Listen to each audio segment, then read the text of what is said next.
My name is Harrison Wheeler, and this is Technically Speaking. This show is recorded live in San Francisco and produced in collaboration with Dave Clark at Studio Pod Media. Our show coordinator is Deanna Morenci, with additional editing and music presented by Nodalab.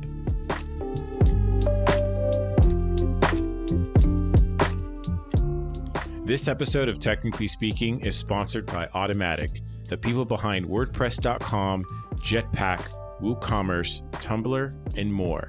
Automatic's 1,400 people hail from 79 countries and speak 99 languages. Their open source software products democratize publishing and commerce so that anyone with a story can tell it and anyone with a product can sell it, regardless of income, gender, politics, language, or country. More than 1 billion people use Automatic products every month. Automatic also contributes directly to WordPress, the open source project that powers over 40% of websites on the internet. If you're ambitious, energetic, and driven by a passion to help people, you can make a visible, profound, and lasting difference working at Automatic. Visit automatic.com to check out the latest job listings today. That's AUTOMATTIC.com.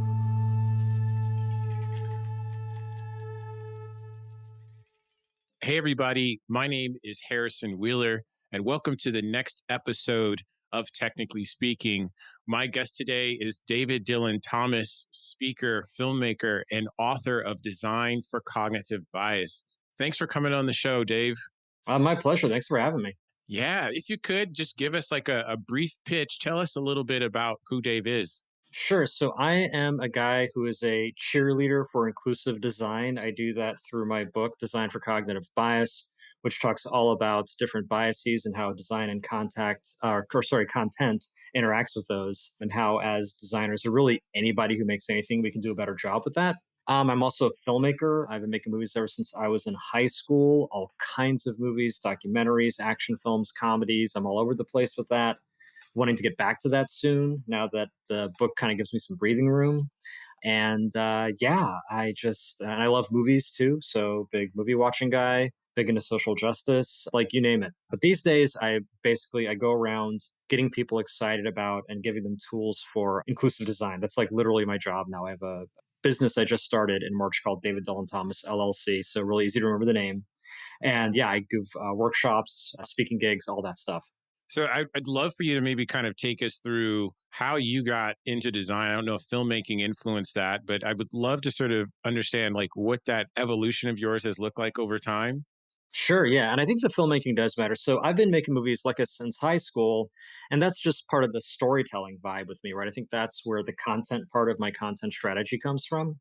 But then around 2000, I started getting involved in distance education. And that's really when I fell in love with the web and how it could bring people together from all over the world. And that's really my first taste of thinking about content digitally, thinking about user experience. You know, we did some experiments with how it basically was a whole bunch of different students from all over the world trading essays and how to sort of improve that experience for them.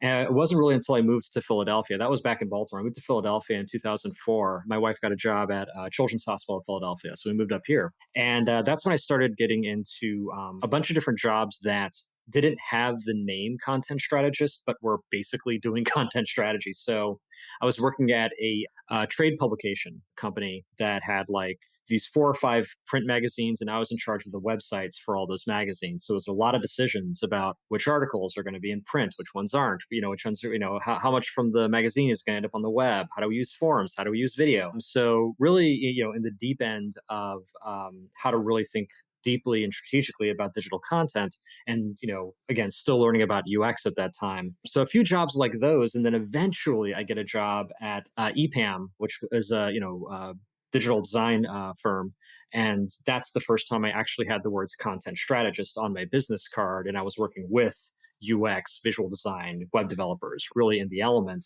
That's really where I learned my craft. That's really where I learned the client-facing side of the business. From there, moved on to Think Company, did a lot of similar work there. And again, evolved even more. I was leading up my own content strategy division then. And then just like I said, just this year, moved on from there to full-time solo gig. Yeah, so you mentioned really kind of getting into the cognitive bias part. There's so many different areas and focuses of concentration when we start to think about design, and it's actually ever expanding. So, what really kind of drove you to really dig into the cognitive bias side of things? Like, what was that moment? Sure. So I think it's a series of moments accumulating. So my mother went to UCLA. She was a major in psychology. So I kind of inherited a lot of that from her, like that fascination with the brain. My wife, like I said, she's a pediatric neuropsychologist. And so she kind of introduced me to the works of folks like Oliver Sacks, who did all this amazing work in understanding just how complex and wonderful and terrible our brains are. And then, really, what locked it into me for studying cognitive bias specifically was this talk that Iris Bonnet gave at South by Southwest a few years back. It's called Gender Equality by Design, which I highly recommend you check out. It's on YouTube. And one of the concepts she gets into is this notion that a lot of racial bias and gender bias sometimes just comes back to pattern recognition. And it's this idea that, if you're hiring like a web developer, like when I say those words web developer, the image that might pop into your head might be a skinny white dude. And it's not because you think that men are better programmers than women or anything like that. It's just the pattern that you may have seen throughout your life, whether it's in movies or television or maybe even offices you've worked in. And it just makes it seem like that's the pattern. And if you see a name at the top of a resume that doesn't quite fit that pattern, all of a sudden you're giving that resume the side eye. You may not even know why. So I decided, like, if pattern recognition can be that powerful, I need to learn everything I can about cognitive bias. And I literally opened up the Rational Wiki page of cognitive biases. It lists out like 150 biases. And I just took one a day because I was like, I'm not going to get through all this in a day. So I just took one a day, would read up on it. The next day, I'd read up on the next one. It became just a daily habit. And it turned me into the guy who wouldn't shut up about cognitive bias. And so I had this one good friend, Emily, who, at the time actually worked for TED. And she was saying, you really should just do a podcast, right? Or when are you going to do the podcast? Every time I meet her, it's like, when are you doing the podcast? I'm like, all right, fine. Like when someone who works at TED says you should do a podcast, it's like, okay, I'm going to trust you.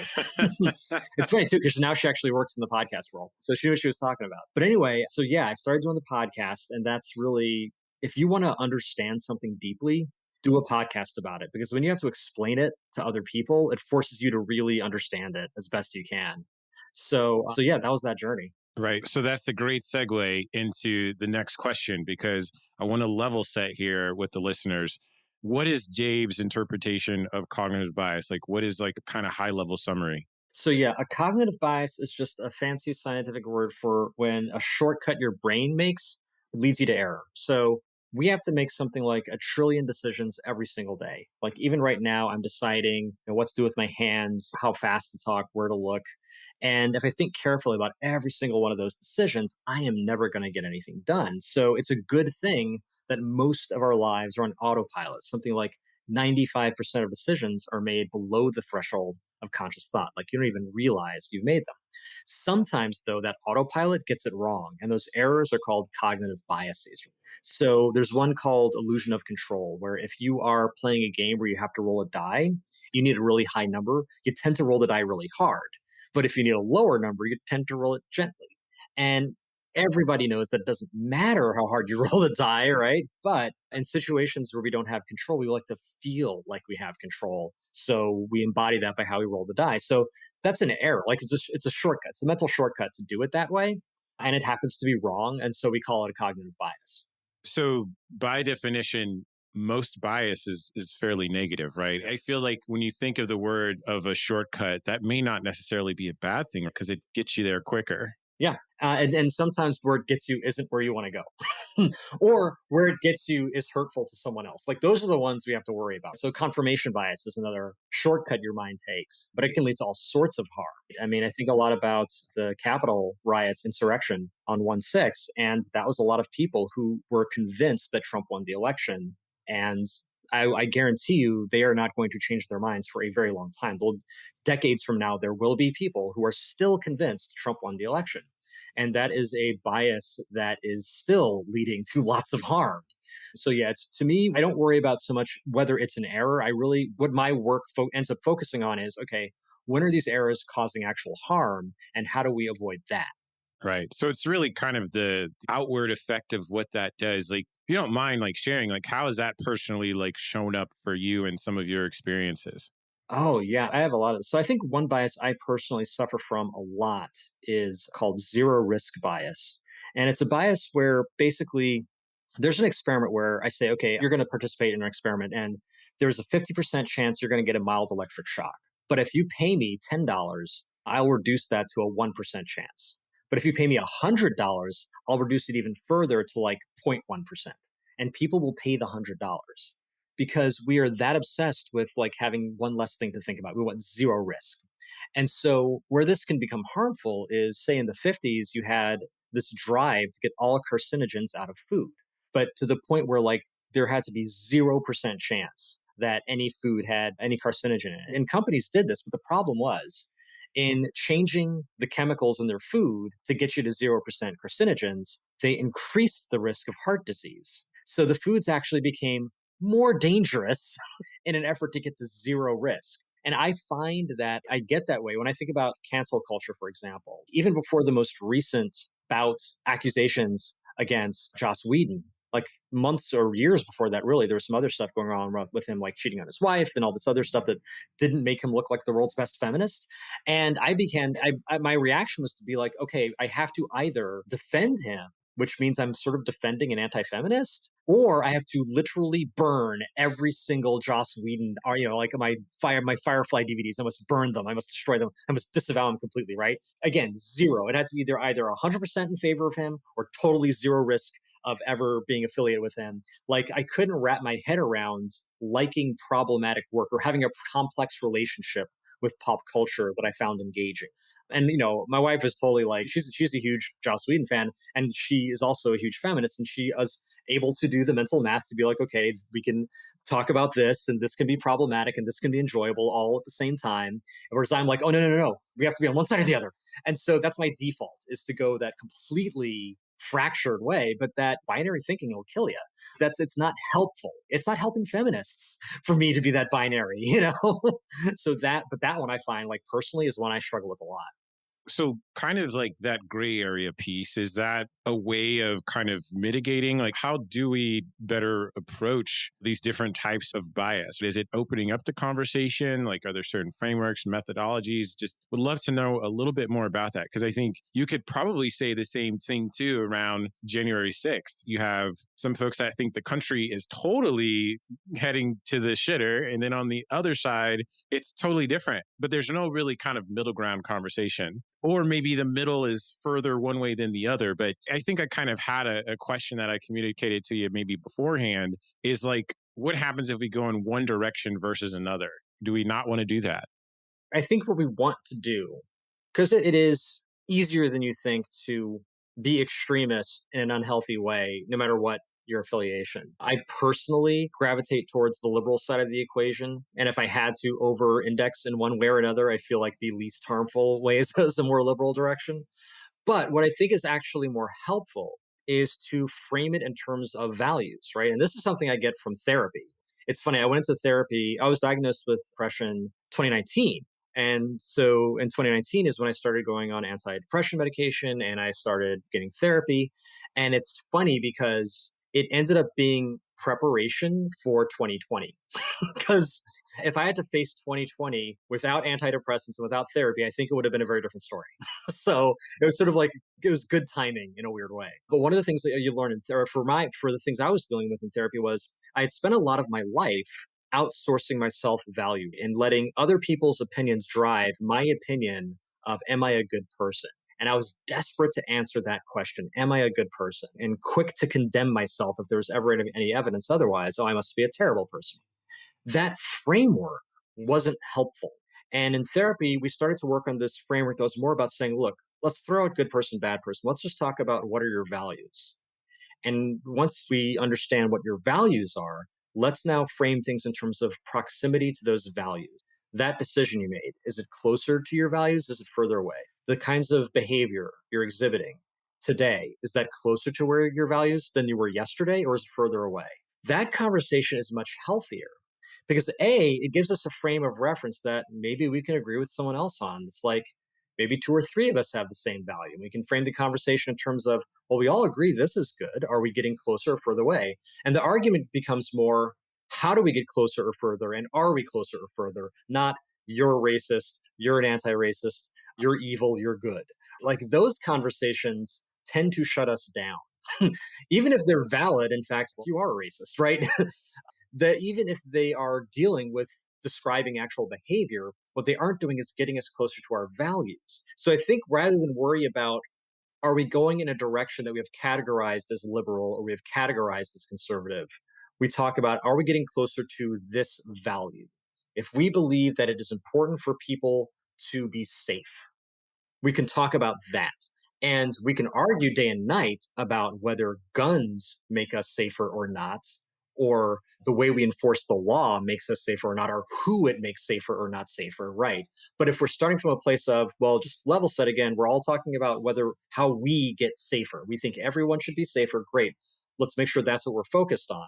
I think that ends up being a more useful and more honestly inclusive discussion than just are we getting more conservative? Are we getting more liberal? Which again is a valid discussion. And I think you can sort of make very good arguments one direction or other. But if you actually want people to be more safe, arguing about are we more conservative or are we more liberal probably won't get you there. Exactly. Yeah. So it's more or less kind of what I'm taking out is a discussion away from ideals, more to a human centered approach, right? Because I think one of the pieces that I kind of pull out of this too is when you think about value driven, there's also sort of a case of understanding too, their norms and norms change over time. And I think it also opens up potentially to the theme of a gray area, this willingness to also pivot and learn because you always need to kind of hear sort of like what sort of people are saying or at least how it's affecting them to really get a grasp of what that means. Yeah, and I think what that comes back to is like fixed versus growth mindset. So I think that if you can't agree to that, whether you want to approach things from a fixed versus growth mindset, like you aren't going to get very far. So if you want to think of the country in terms of like this is what America is, and it is a fixed thing, and it will always be that way, you're going to have a very difficult time having that conversation, especially when you're trying to have that conversation with a country as diverse as America. Whereas if you want to approach it more from a, well, we're a living being, like America is a living organism that is constantly growing, constantly evolving. It maintains a certain set of values, but how it expresses those values and who gets to play and be included in those values is constantly growing and evolving. I think you're in a better shape. Like, I think a lot about how companies get it wrong when they think about diversity and inclusion. And a lot of times you see people say, okay, well, we don't have enough black people at the company, so we're going to hire some black people. And they're shocked when those hires don't last. And what they're not accounting for is the idea that they hire this person and then they bring them into a culture and they're like, okay, we expect you to become like us. And they ask that because they assume they're hiring for culture fit, in air quotes. And the problem with culture fit, even if you have a nice culture, is that it produces a monoculture because you're only ever hiring people who are like you. Or if you hire someone not like you, you're trying to make them be like you. And no one really wants that. Whereas if you hire for culture growth, you're making a different assumption about your company. You're assuming it's a growth mindset. It's the idea that, well, we are not going to be the same company a year from now that we are today. And that's a good thing. And I don't just mean growth in terms of size. That's sort of like the capitalist interpretation of growth. I mean growth in terms of maturity. Like we are going to evolve and become better and more wise over time. And if that's what you're hiring for, well, then when you bring in that person who is not, you're going to specifically seek out people who are not like you because you're not going to evolve if you keep hiring the people who are like you. And then when you hire them, you are going to hire them with the expectation that you will not change them, they will change you.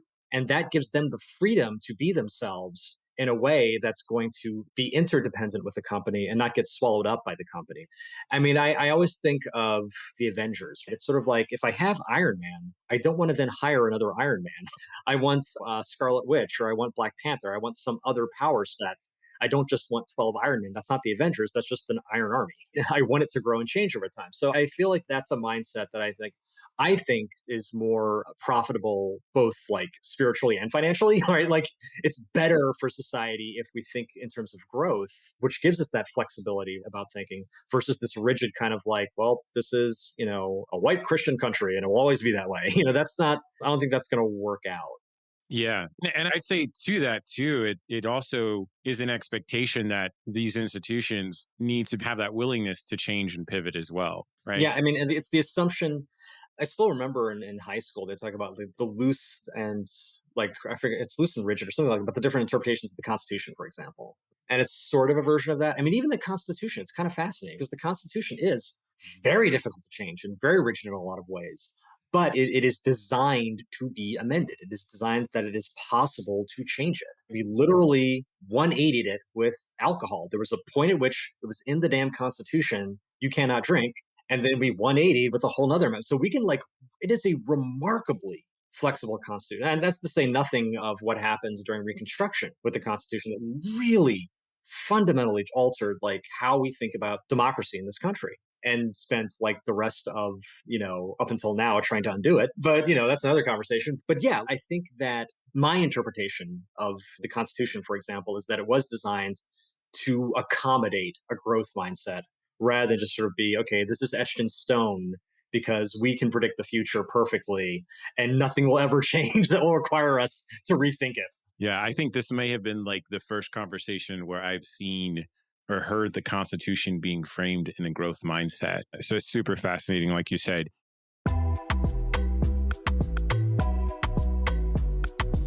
The future of work is here at Automatic. The people behind WordPress.com, Jetpack, WooCommerce, Tumblr, and more. Join a team of diverse global perspectives.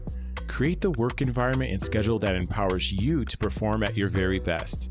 At Automatic, what matters is the work you produce, not how many hours you put in. Work from anywhere you choose. There are Automatications working right now in 79 countries around the globe. The intellectual and cultural diversity that results is critical to the company's success. Automatic believes in constant learning and offers mentorship and personal coaching to support your growth. As a small company with a huge footprint, Automatic offers you the chance to have an impact and make a difference. If you're ambitious, energetic, and driven by a passion to help people, you can make a visible, profound, and lasting difference working at Automatic. Visit automatic.com to check the latest job listings. That's AUTOMATTIC.com.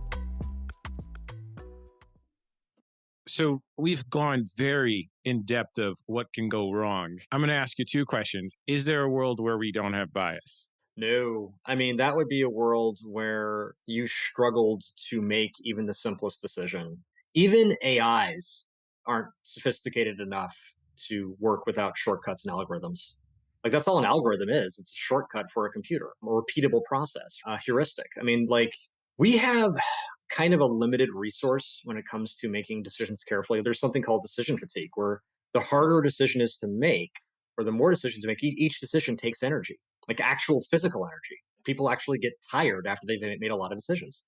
And so you really only have a limited resource when it comes to how many really thoughtful decisions you can make in a day. And there are things you can do to extend that. They've shown that meditation is great at kind of flexing that muscle. So after you've done some meditation for a while and you flex that, maybe you go from being able to make 10 thoughtful decisions a day to 11 or 12, you can kind of flex that muscle. But at the end of the day, it's a limited resource and everything else is going to kind of have to rely on shortcuts and that 95% that's making those decisions. So I think that gives us a responsibility to be careful about how we spend those 10 decisions, spend them on being kind and thinking about what you're voting for and stuff like that. But yeah, I don't think a world without bias. I don't think you'd want to live in a world without bias.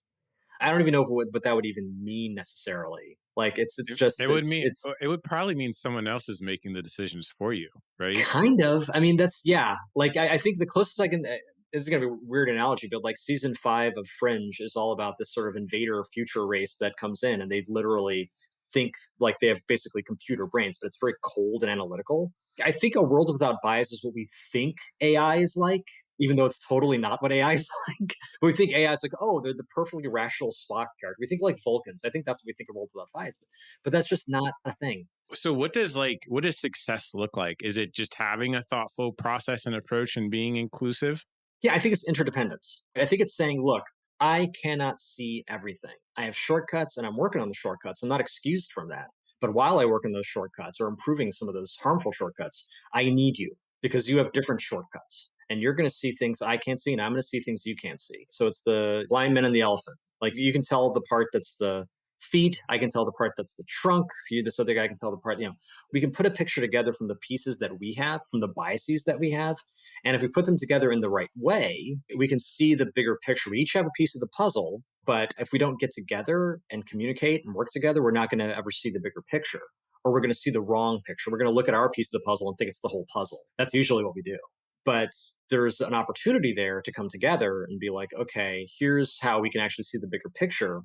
And like, I'm a big fan of thinking about interdependent systems and interdependent approaches as opposed to total dependence or total independence. It's more like, hey, how do we actually integrate what we're doing and coordinate? Because it's both a limitation and a help that we have these biases. It actually can be very helpful, but we need to frame it the right way and bring it together in a way that respects the fact that this is how our brains work. So I want to move off of this topic, but I would love if you could maybe give brief plug on your book, what it covers and where folks can find it. Sure. So the book is called Design for Cognitive Bias. And you can find it at A Book Apart. Honestly, if you just go to daviddylan.thomas.com, you can buy the book there. You can hire me to speak there. You can just say hello there. It's like all the Dave stuff is at daviddylan.thomas.com. Awesome. So about daviddylan.thomas.com and you starting your business, sort of what kind of moved you in that direction? So it's interesting. I mean, for the longest time, I avoided it like the plague. I was just like, I do not want to have to deal with my own health insurance. I do not like, I thought about all the headaches because I knew freelancers and I knew they were hustling all the time. And I'm like, I cannot deal with that. Like, I really enjoy going out and giving talks. I really enjoy running workshops. And to a certain degree, that was a part of my day job. So as someone representing content strategy, I would go out and I would teach classes on it, or I would give talks about it at conferences in a way that would help bring business back to wherever I was working. So there was a degree to which it was a part of my job. And there was a degree to which I was still doing just, day-to-day client work. And I still enjoyed that. But as I evolved, I began to grow more and more into that kind of performer role of like, I go up on stage and I get people excited about a thing and then they go do the thing. And I got really good at it. Like I really enjoyed it and I got really good at it. And it came to a point where a couple things happened. Like one, my home life, thank God my wife has a job that is very stable and that she loves and that is lucrative enough so that I can take a chance like this and say, you know what? I want to see how I do if I just try to make this all that I do, going out and booking gigs. And then B, the book drops. And I can tell you the backstory on that if you like, but the book drops and it kind of creates this platform for me to sort of sell myself as someone who knows what he's talking about. Whether it's true or not, like that's the book kind of like the book and the podcast also kind of go a long way to sort of establishing me as like the expert on bias in tech or an expert on bias in tech, like if this is the sort of thing you're interested in. And for better or worse, I mean, really for worse, honestly, 2020 became a year where people became very conscious of bias and the role that it was and the harm that it was causing. In terms of like, you mentioned sort of the validation of your expertise. Was that something that was difficult for you to do before the podcast and the release? Like maybe kind of take me through like where Dave is in terms of your craft and your dedication before the book and the podcast to now. Yeah, it's interesting. I kind of went through a pilot of becoming thought of as an expert in something with content strategy. So I was getting into content strategy around 2011. I attended the first meeting of the Philly Content Strategy Meetup, and nobody really knew what it was. And a lot of the people in the room were like, oh, so this is what I've been doing for the past 10 years. A lot of ex-journalists, a lot of folks who have been organizing content in one way or another. And the field itself was even then still very young. And I just sort of like doubled down on it. Like I attribute my fortune to a combination of luck and persistence. I try to be very clear on that because I don't like the myth of the self-made man. I want people to understand, like Americans are very bad at talking about the role of luck, but like I was fortunate enough to have a mother who emphasized education. I was fortunate enough to be, privileged enough that she could even go into debt in the first place to get the money to give me this education. And the people that I've met in my life, right, I'm very fortunate to like have had all those benefits. But then there's also persistence, the fact that I was just sort of like, you know what, I'm just going to keep making episodes of this podcast. Like I did 100 episodes of that thing. I'm going to keep like volunteering and eventually organizing the Philly Content Strategy Meetup. And over time, much to my surprise, I became known as, oh, you do content strategy, you got to meet Dave. Or specifically, you do content strategy in Philly, oh, you got to meet Dave. And, it was legit. Like I did, in fact, know a lot about content strategy. I'd been practicing it for a while by then. I've been learning about it a lot by then. And I'd met a lot of great people who did it by then and learned from them. So that persistence of just constantly doing it, like learning by doing, that sort of if you did in fact meet with me, I could in fact, yes, tell you a lot about content strategy. So that was sort of like me like learning what does it feel like to actually A, get good at something, but then also be known for being good at something. And then with cognitive bias and design, that was a little bit of a harder journey because cognitive bias is like content strategy is like kind of new. You can kind of, it is whatever you say it is. It had, I mean, even to this day, it's kind of still in that area. But cognitive bias, that's a thing. People have been studying for like 100 years. Like it's a thing. And so I had a lot more imposter syndrome getting that expertise. But again, it was really me just, I was never trying, like that benefited from it not being a job. That benefited from it being like a hobby and an interest. But then again, I doubled down on, and like I said, literally every single day, like making a habit of it and learning a lot. And I think the tipping point to where I felt like, okay, saying, yes, I am an expert, and even that, I use that term a bit willy nilly just because true knowledge, you're never really stopped learning. Like the true expert knows how little they know. So with that caveat, but no, to the point where it's like, okay, put me in a random room. Odds are I know more about cognitive bias than most of the other people in the room. Like if you want to define it that way. But I think the real tipping point for me was I went to a social science foo camp, which was just a room full of people who had, in fact, gone to school to study this stuff. And we're all giving each other talks and having conversations. And I'm like, this is going to when they find me out that like I'm just some charlatan putting on the robes of social science and like coming up short. And I'm talking to them about like the ideas. I hadn't written the book yet, but I was doing the podcast and I'm talking about the ideas that I've been thinking about and stuff I've been working on. And they're like nodding their heads and they're like, yeah. And they're like, yeah, I actually found some similar results with this other stuff I'm doing with at this university. I'm like, whoa, it's real. Like you're not laughing me out of the room. Like, and I would go through my decks, which were like citing actual studies and like, and I'm again waiting for like, oh yeah, that study, that's bullshit. I'm waiting for like them to like be like, oh yeah, we debunked that 20 years ago. What are you talking about? But it's like, nope. And it was like, okay, so maybe I actually do know what I'm talking about. Even like I felt confident talking about UX design and content strategy with the top minds in that field. I did not feel comfortable talking about like Daniel Kahneman, who was like the father of cognitive bias. You're thinking like he was at this conference and he sat down at a table and we chatted for a minute and I was like fanboying out. But it's sort of like, okay, I feel like I can hold my own here. And the other big moment like this was when I wrote the book. I wrote for a Book Apart, who are amazing partners. Highly recommend working with them if you ever get the chance. But a Book Apart books usually go through what's called a technical review because most of the books are sort of design or web development oriented. So they'll have a tech review where you go through and sort of like make sure the code checks out. For my book, which was mostly psychology research, we brought in Erica Franz, PhD, who's a social scientist, to come in and review the book. And that one, I was like 2, 3 weeks. So I'm just like sweating. I'm like, oh my God, it's going to come back and there are going to be all these notes. Oh my God, it's all. And then it comes back and she's like, okay, I might rephrase this here and I might clarify. It's actually called this there. And yeah, it was a fun read. And I'm like, that's it. There's like 2, 3 notes, which I implemented. And there was like, but like what I'm saying makes sense. It's like, okay.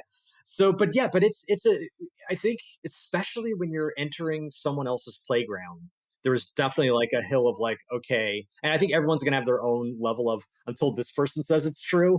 I don't think I really know what I'm talking about, but definitely a hump I had to get through. And now I feel pretty comfortable talking about and sort of saying, yeah, I can talk to you about this. Like for example, when I talk about my services, I'm like, I am not a DEI expert. I cannot come into your company and tell you how to create an inclusive culture that's going to welcome and be sensitive to and create safe spaces and all of that. Like that's no, I can recommend some. I know some fantastic DEI experts and I'd love to, introduce you to them, but I can tell you how to build your products more inclusively with an awareness of bias. Like that is my little niche that I feel very comfortable working in. And even that, I'm still learning every time. That's honestly, what makes this work great is like almost every time I give a talk, I hear from someone who's like, oh, have you heard about this group and the work they're doing? I'm like, I have not. That's amazing. Tell me more. Like, I can't keep up. I have like a little inbox full of articles I have yet to read about the cool stuff people are doing in this area. So I am an expert on bias in tech, but like in that I've read a lot and there's so much more I haven't read yet. Well, one of the things I'm also kind of taking away from this, and what I really love, is you could go down this very academic cognitive bias route. And I think that's probably where a lot of that feeling of validation and imposter syndrome tends to happen. But I think when you add that lens and that intersectionality with design and tech, you're leveraging really an experience that maybe the folks over here don't have, and you're providing another perspective. Yeah, and I think that's the magic sauce is we're right because the professional, like I have been in the trenches doing experience design with clients for years and years and years, right? And I can tell you what it's like, and I can talk to you in a language that you understand. And I'm just taking my hobby, so to speak, and applying that lens to it to say, okay, you know how when clients do this, okay, what that probably is loss aversion. And you should be thinking about that. Or you can see, you saw when that company did that, and it seemed really like boneheaded. Okay, they were probably suffering from this bias, or why did that user do that weird thing there? Okay, it's probably this bias, right? I agree that intersection is unique enough where I can kind of like position myself in a place I don't think a lot of people are necessarily playing. Like I think people are playing with bits and pieces of it, but I don't think there are a ton of people right now who are specifically looking at design from the perspective of cognitive bias. Now there are more people doing it, which I'm very happy about. I think this is a sorely needed category. I think that behavioral scientists should be working a lot more with designers and vice versa. That should be, I think, Nathaniel Conde talks a lot about this, about like who should be on a kind of tech team. And it includes not just technologists, but like social scientists and historians and ethicists. Like, I feel like that should be standard operating procedure. Like right now, someone like me is unique ish, but there should be like 100 of me. Like there should be 1,000 of me. Like this should be like an understood like discipline. Because I think, for example, I have a friend in Sweden and he was telling me like Swedish education in UX is usually more like take a couple years to learn social science, then decide are you going to be an academic and do research, or are you going to do applied social science and do UX? So they don't think of UX as the starting point. They think of it as a potential endpoint of an understanding of human behavior, which I think is a much more sensible way to go about it, especially when you think that most of the things we're creating UX for are about human behavior. Right. So I want to kind of, in sort of this segment, where do people start? Right. And I think it's important to know, did you take any classes as a start, or was it just something that you kind of researched on your own? You found, the access to the information online pretty easy. I read a bunch of Wikipedia articles. I read a bunch of science articles and a bunch of websites. Like literally, I would Google fundamental attribution error. Like, you want to do what I did? Total formula right here. Go to just Google rational wiki cognitive bias, and you'll see a page that is a list of cognitive biases. Take the first one, Google it, and read the first 3 or 4 entries you find. Wash, rinse, repeat for the next like 150 days. Like that is literally what I did. And if you look, it is so transparent. If you actually look at the Cognitive Bias podcast, the episodes, almost to a one, they follow right down the page of the rational, and even the seasons, because that page is split up into different types of biases. The seasons pretty much match. So season 1 is pretty much that first chunk. Season 2 is all about probability. That's that chunk. Season 3 is all social biases. There's that chunk. And aside from a handful of interviews I did, that is literally the episode guide for the Cognitive Bias podcast. And again, took the bias, Googled it, read some entries on it, took away some notes from that. And then that's it. Like, it's not rocket science, it's social science. But yeah, like, and that's actually honestly part of the reason I had a little bit of imposter syndrome there, because I'm like, these people paid a lot of money to go to school to learn about this stuff. Is there any way in which I am measuring up or have anything relevant to say here? But I mean, like, that's what I did. Now, could I have gotten deeper knowledge by going to grad school? Maybe. I would have certainly been deeper in debt. But yeah, for like what I learned, that is literally how I learned it. It's just Google and Google again. And now the listeners have the syllabus. So you've got the Google search, you've got the podcast, you've got the book, you've got the talks. The thing I will note that I think is important to back this up is I wasn't good at this first, but I got good later at citing my sources. So that is one thing that's important, is that at least a little bit, and we can argue about whether or not social science has enough rigor to begin with. That's a whole other replication crisis problem. But in terms of being able to say, okay, I am reporting that this is a bias. Why am I saying that this is a bias? Who said it was a bias? Why did they say it was a bias, right? I should be able to at least point to a study here or a study there. And writing the book forced me to get good at that. Like, if you read the book, it's like footnote, or like link really, but footnotes. So many things I had to cite. And that, it's an adventure in itself to sort of go back and be like, oh, wait a minute, I had that wrong. When I actually read the study now, it says something different. Okay, I need to correct that, So I don't want to pretend that Googling something makes you an expert. I will say that Googling something opens a lot of doors that you can then try to apply rigor to. And that was the process for me of that rigor, was sort of saying, okay, yeah, but is there actually a study that says this? Or did some dude just say it once and it got repeated? So what's next for you then? So you got the book, you're doing some speaker events. Is that sort of the part for the course for now? Is there a movie? Like, is there, let us know sort of what's next. So yeah, I am working on a screenplay. My next big thing is going to be a screenplay, and I'm going to hopefully try to finish that by the end of the year. I won't go Wow. into too much detail, but it's a sort of like social justice horror movie. But that is kind of the next big thing I want to work on. But for the foreseeable future, thank God, I am busy enough with talks and workshops that I don't have time to write it yet. So I'm going to keep plugging away at that. But that long term, the next thing I want to do is a movie. Awesome. Well, we look forward to hearing it. And where can we kind of follow you? What are the different channels that Sure. we can get in So touch? yeah, if you go again to daviddylan.thomas.com, at the bottom of that page, you've got my Twitter and my LinkedIn. I am at movie_pundit is my Twitter handle. And there's also a link on that page to sign up for my newsletter where I talk about all the different, honestly, it's like I'm going to be at the Haha Club on Thursday. It's very much like stand-up comedy, but it lists all the different things I'm working on and the places I'm going to be. Sure. Is there anything that you want to leave with the listeners before the end of the show? Support Black business. I say that every time. Anytime anyone asks me a question like that, I'm like, okay, this is my chance. Support Black business. I'm a big believer in economic empowerment. I'm a big believer in I am a Black-owned business. So Yeah. it's a little selfish, but still, no, I'm a big believer in that. And if you go to rebuildblackbusiness.com, there are literally 14,000 businesses listed there that you could be helping out. So if you want to be an ally, a great way is to give us money. Well, thanks, Dave. I appreciate you being on the show. This was a very enlightening, high energy conversation. And I know there's a ton of value that folks will get out of it. Can't thank you enough for coming on. My pleasure. Thank you so much for having me. I had a great time.